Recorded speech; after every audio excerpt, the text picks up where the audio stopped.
Hey everyone, in this video we're tackling section 6 of chapter 33. This is on page 236 of Shelmerdine's text. We're tackling the question of indirect question. So the issue of indirect question, let's put it that way. Let me give you an example in English. I asked what was for dinner.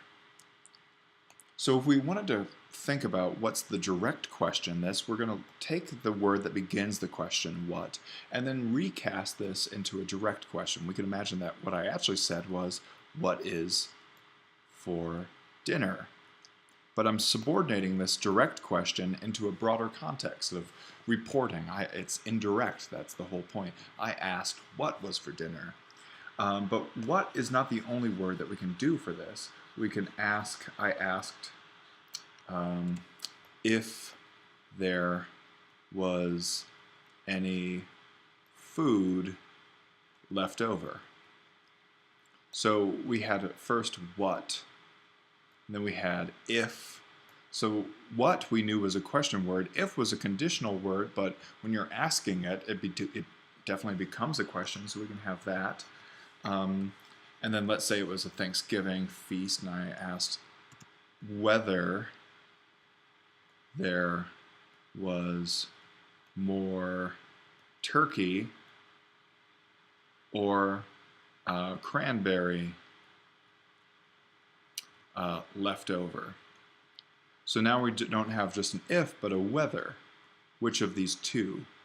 And also which, of course, would be a good question. When would be a good question. We have a lot of question words, and all that we're saying for these indirect questions is that these questions have to follow a prompt, something that subordinates them so that they're not direct questions, but indirect questions, something like I asked. So you might ask then, in a direct question to me, hey, Al, well, what's the difference between an indirect statement and an indirect question? And remember, indirect statement, we had a number of ways that we could do that. We had verbs like femi that took the accusative plus the infinitive. We had other constructions that were with a supplementary participle.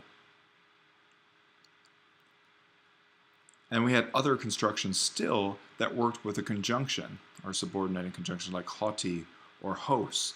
And then we would just work with the indicative afterward, or maybe this, the optative if we were in secondary sequence. Well, these same rules might well apply to an indirect question, but the nice thing about the questions is, given all the diversity we have up here with all the question words, what, if, whether, when, who, why, all these things, we lose some of the opportunities that we had in the indirect statement, and we're simply left with something that's the equivalent of this haughty hos plus the indicative. So this is actually pretty straightforward, but haughty and hos, those words mean that. That's a statement. We need question words. We need questions that will, we have a verb of asking, we have maybe other verbs, what we'll talk about, of communication, because all of that's asking really prompts a question, but communication, let me tell you if this comes through. That's a way of doing an indirect question. That's all about communication. That's how we get indirect. That's really the key here. Some sort of communication. Asking is the standard way to do that, though, and we're introduced to a new verb in this chapter, erotao. So note that it is an alpha contract, so we're going to be getting a lot of omegas and things in the and circumflexes in the final syllable. We also will see this in other tenses, of course. So we have verbs of asking that are going to be prompting this, but again, there's more than that. There's these verbs of communication. So long as there's a question word starting a subordinate clause, the likelihood that we're in indirect question is very high. So let's talk about some of those verbs that introduce indirect questions. Well, some that we had in English already was if, right? So that would be a in Greek, or potentially aeon if these things get combined, right? The second that we might see is a whether or situation, which in Greek they will use poteron as the first word, and then the same word for or we've already had, a.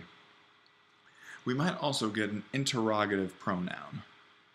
So this is the who, what, where. We remember these from a few chapters ago, where it's like who, where, T, what, or maybe why, tis, who. All these are interrogatives. But remember that we could also make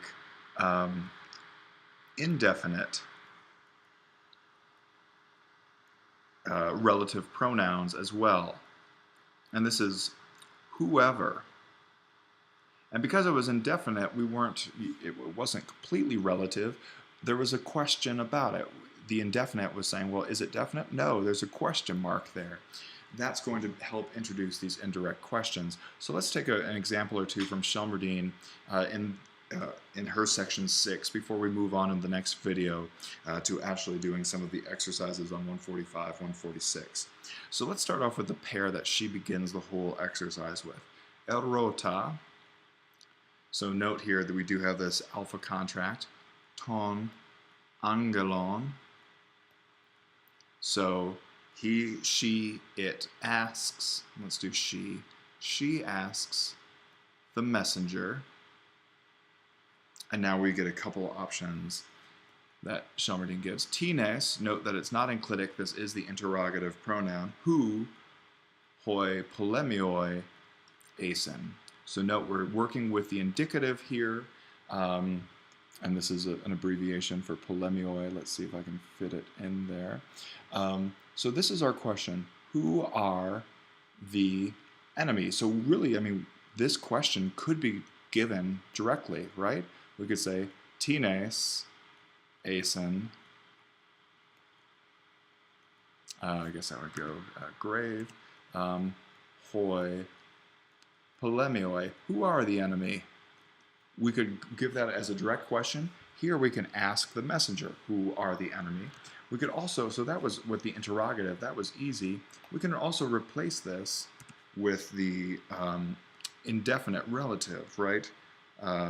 Hoi tenes. So this is indefinite, this is uncertain. Whoever are the enemy, that's what she asks the messenger. But the translation is going to be the same in both cases. She asks the enemy asks the messenger who the enemy is, or are, asen. Again, it's a problem in translation. So we're saying there we've got a question word, but we also have worked with indefinite. We could work with a number of other things, but I wanted to quickly introduce that we can use verbs that aren't just verbs of asking, but also verbs of knowing. So we're going to take the last example from her kind of sequence here on page 236. Uk asmen. Let's see if you can remember what that verb is before I get to it. Poteron. So this is going to be one of those whether or situations. Poteron enikesan e u. And then that's normally proclitic, but when it's at the end of the sentence, it does receive an accent. Now let's fix that up.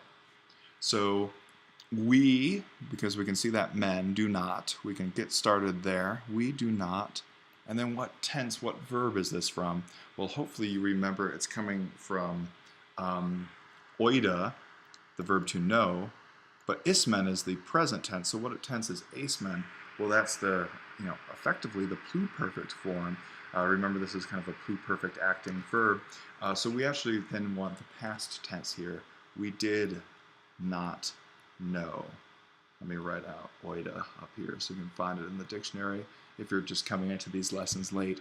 We did not know whether they, third person, and note here that we're in secondary sequence with an epsilon augment here and a sigma and an alpha clearly airs, but we also know the verb nikao, we've known it for a while. We did not know whether they won or not.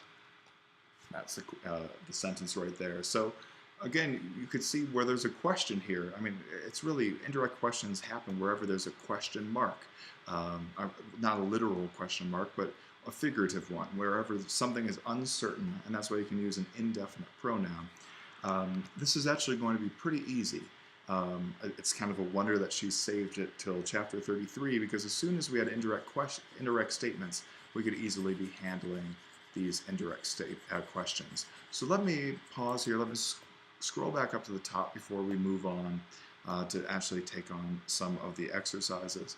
So indirect questions simply frame a question within a broader sentence that asks, that knows, that says, that otherwise communicates. So asking are verbs of communication. As long as there's a question about what's being communicated, that's really the circumstance that we're looking for.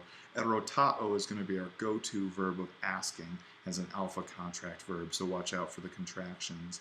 And then we're going to be seeing these sorts of verbs showing up, or not verbs, sorry, Latin intrude. Sometimes the Latin word for word is verbum, and sometimes I start using that just to talk about words that are of any sort.